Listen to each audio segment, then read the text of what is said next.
এখানে আর কাটাকাটি হবে না, তাহলে 5-এর সঙ্গে 2 গুণ করলে 5 দুগুণে 10 আর নিচে রইল 3। এবার 10কে আমরা যদি 3 দিয়ে ভাগ করি, 3 তিরিকে 9, 3 পূর্ণ 1-এর 3।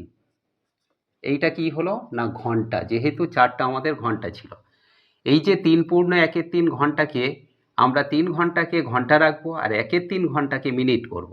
তাহলে এখানে আমাদের 1-এর 3 ঘন্টাকে মিনিট করতে গেলে 60 দিয়ে গুণ করতে হবে। 3 60-এর সঙ্গে কাটলে 3 20 60, তাহলে আমরা এখানে দেখতে পাচ্ছি যে 20 মিনিট। 3 ঘন্টা আর 1-এর 3 ঘন্টা মানে 20 মিনিট। তাহলে অতএব দিয়ে আমরা লিখব। গাইডেন্স সাপোর্ট ম্যাথ এডুকেশন ক্লাসে সবাইকে স্বাগত জানিয়ে শুরু করছি আজকের অঙ্কের ক্লাস। আজকের ক্লাসে থাকছে অষ্টম শ্রেণীর কোষে দেখি 17.2-এর সহজ পদ্ধতিতে সময় ও কার্যের অঙ্ক। আজকের ক্লাসে 6 দাগের অঙ্ক করাবো। অঙ্কটা ভীষণ ইম্পর্টেন্ট অঙ্ক, প্রায়ই পরীক্ষাতে আসে, সুতরাং আজকের ক্লাস থেকে অঙ্কটা তোমরা ভালো করে বুঝে নাও। দেখো, ক্লাস 8-এর কোষে দেখি 17.2-এর 6 দাগের অঙ্ক আছে। পৌরসভার জল সরবরাহের নলটি দিয়ে রেহানাদের বাড়ির চৌবাচ্চাটি 30 মিনিটে পূর্ণ করা যায়। ওদের বাড়ির সব নলের কল খুলে ওরা 4 ঘন্টায় ওই চৌবাচ্চার সমস্ত জল দিয়ে কাজ করতে পারে। কোনো একদিন যদি জল সরবরাহের নলটি 25 মিনিট খোলা থাকে, তাহলে ওই জল দিয়ে কতক্ষণ ওরা বাড়ির কাজ করতে পারবে হিসাব করে লিখি। দেখো, ক্লাস 8-এর কোষে দেখি 17.2-এর আজকে ক্লাসে 6 দাগের অঙ্ক। বলা হয়েছে রেহানাদের বাড়িতে একটা চৌবাচ্চা আছে। মনে করো এইটা একটা চৌবাচ্চা। এই চৌবাচ্চাতে জল ভর্তি করার জন্য একটা নল আছে, এইটা দিয়ে মনে করো জল ভর্তি হয়, আর অন্য নল আছে সেটা দিয়ে ওরা বাড়ির সমস্ত কাজ করে। এখন এই যে চৌবাচ্চাটা, এইটা পূর্ণ হয় 30 মিনিটে, কিন্তু কোনো একদিন 25 মিনিট জল সরবরাহের নলটি খোলা ছিল।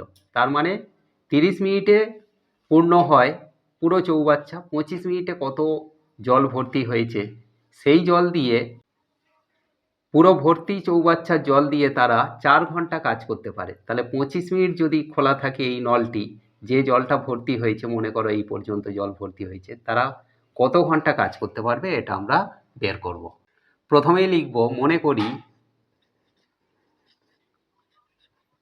চৌবাচ্চাতে জল ধরে কত না 1 অংশ। সরবরাহের নলটি দিয়ে 30 মিনিটে পূর্ণ হয়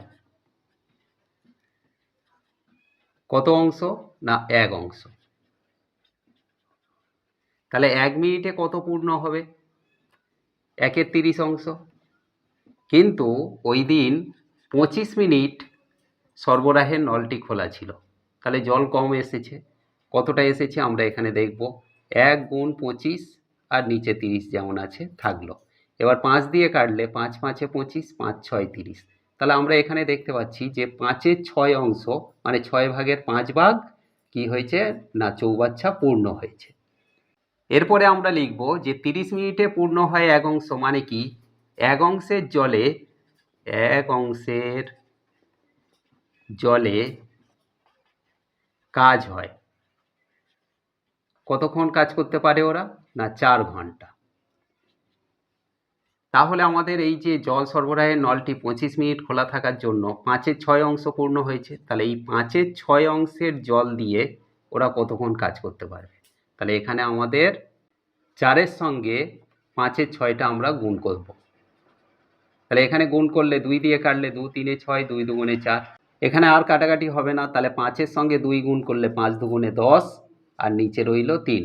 এবার 10কে আমরা যদি 3 দিয়ে ভাগ করি, 3 তিরিকে 9, 3 পূর্ণ 1-এর 3।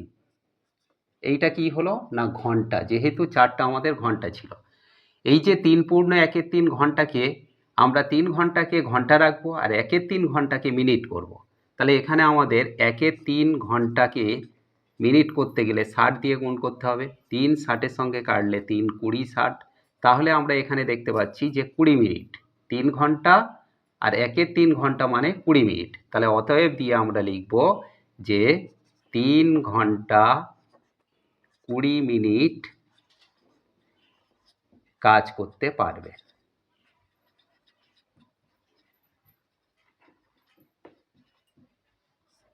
আশা করি আজকের ক্লাস থেকে সময় ও কার্যের এই ইম্পর্টেন্ট অঙ্কটা তোমরা ক্লিয়ারলি বুঝতে পারলে। এমন সব অঙ্কের সহজ সরল ভিডিও পাওয়ার জন্য অবশ্যই গাইড অ্যান্ড সাপোর্ট চ্যানেলটিকে সাবস্ক্রাইব করে সঙ্গে থেকো। দেখা হচ্ছে পরবর্তী ক্লাসে।